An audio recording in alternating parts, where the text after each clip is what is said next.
everyone, and welcome to Nursing to Be and to Do, your one-stop shop for health literacy. I come your way again with a very important topic. It's important in the sense that in 2015, it was the seventh killing, meaning it was the seventh leading cause of death, and it's been published to affect over 30 million people, and 7.2 million people are also undiagnosed and walking around without knowing that they have the disease. Sometimes they are misdiagnosed too, and this disease kills. It could be very brittle and challenging to manage. So let's get right into it. The disease in question is diabetes mellitus. Diabetes mellitus is a condition whereby there is an insufficient amount of insulin in the body or no insulin at all in some instances. There are 4 types of diabetes mellitus. That is 4 contributing factors. Today we'll talk about the type 1.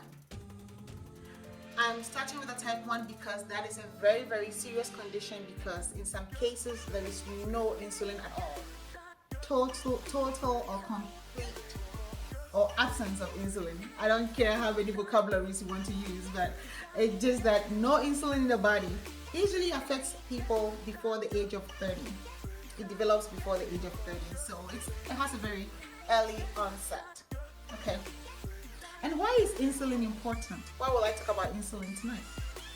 Insulin is important in the sense that it allows sugar to leave our bloodstream into our cells so that it could be used for energy generation so we can go about our activities, okay?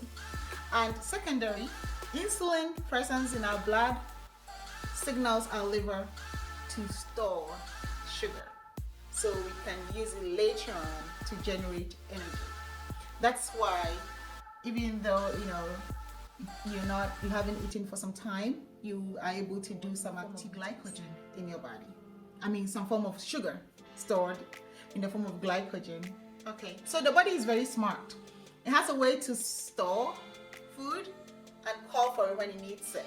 And then it also has a way to generate energy from the food that we eat instantaneously. So even in the body there is savings, all right? So that's just by the way anyway. So I'm talking about diabetes mellitus today because it's very dear to my heart. It affects a lot of people and it has a lot of health implications. I always believe that when you know more about a disease condition, you are better equipped to handle and manage it. All right. So I've told you why it's important to know about diabetes and the importance of insulin. All right, so now let's get to type 1. Type 1 occurs where there is no insulin or very little amount in the body.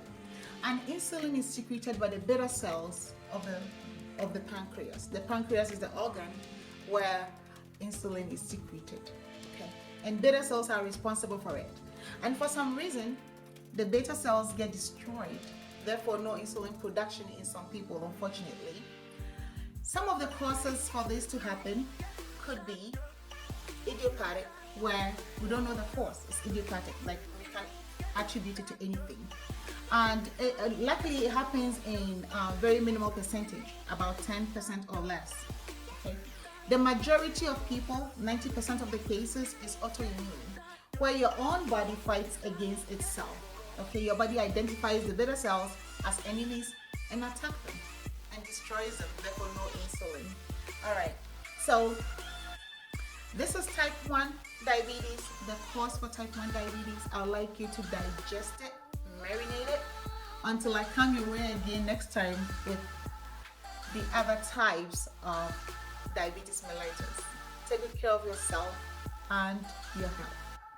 See you next time. God bless you. Bye-bye.